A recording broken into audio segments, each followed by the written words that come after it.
Una forma o un ejemplo de hacer emparejamiento tiene que ver con, por ejemplo, en el mismo caso, volviendo al ejemplo de los policías, en ese caso sí se hizo la asignación al azar, pero en caso de que no se hubiera podido, los investigadores, junto con los expertos en el tema, es decir, la gente que está metida en ese contexto, nos van a ayudar a definir cuál sería una variable que es decisiva. Y a lo mejor nos dicen, pues, ¿sabes qué?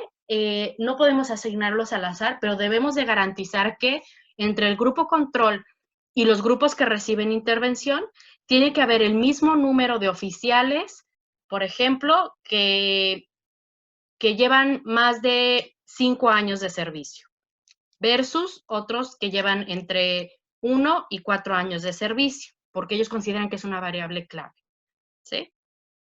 Entonces, a eso se refiere el emparejamiento. Esta es una forma visual muy sencilla y muy simple de decir, de referir esto que ayuda a la validez interna. Tenemos aquí arriba el grupo que va a recibir el tratamiento o la intervención y aquí abajo el grupo control. Esta es toda nuestra muestra, toda la población objetivo, y para lograr este equilibrio, si se fijan entre los monitos naranjas y el azul, podemos hacer o el emparejamiento o simplemente hacerlo al azar, y esto nos garantiza que vamos a tener este equilibrio.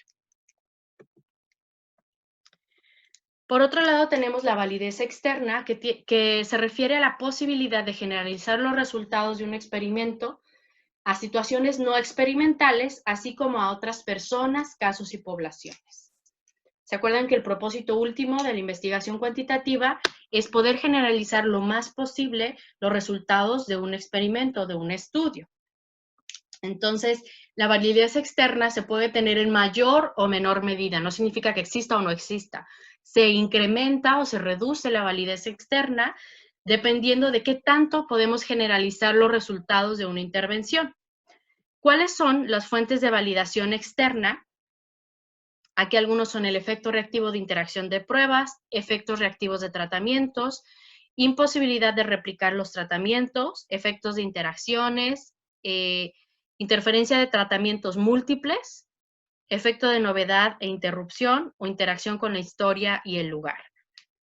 Imposibilidad de replicar los tratamientos. Esto es importante que estemos seguros, sobre todo en el caso de experimentos sociales, que el tipo de intervención que realizamos pueda o sea viable poder replicarlos. A veces si es una intervención a lo mejor muy costosa o que dependió de una situación muy particular que existía, entonces no vamos a poder replicar ese mismo tratamiento. Interacción con la historia y el lugar, es decir, es tener presente cómo el contexto social, económico, político, que no suceda algún fenómeno justo en el momento de la intervención que pueda generar una invalidez externa o que haga válido el experimento, pero solo en con esas particulares condiciones del contexto. Interferencia de tratamientos múltiples, ya lo decíamos, a lo mejor, por ejemplo, en el ejemplo de la organización Techo, que hizo la mejora de la construcción de las unidades habitacionales y que midió la satisfacción, la calidad de vida y la percepción de seguridad. Entonces, ahí ellos deben de garantizar, estar seguros de que durante el tiempo en el que se hizo la medición, la construcción de las casas y después la encuesta final, no existió, por ejemplo, otro programa de mejora en esa misma población al mismo tiempo.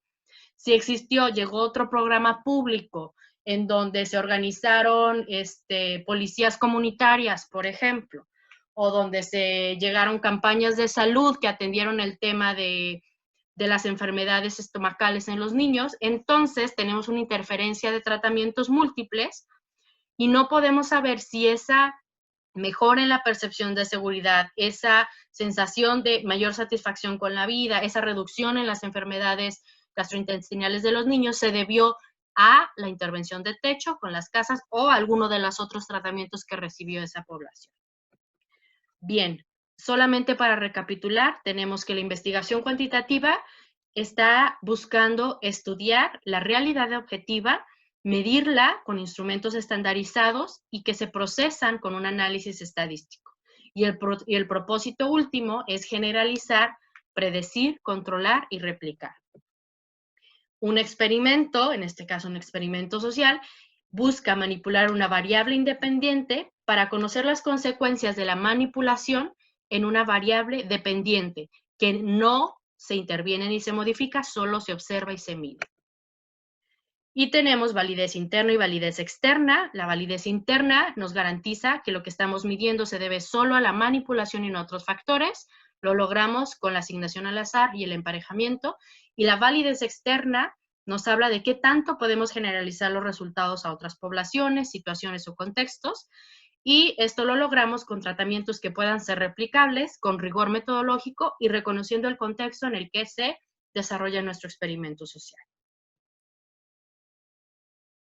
Es todo. Muchas gracias y en la siguiente parte vamos a empezar a conocer distintos tipos de diseños experimentales.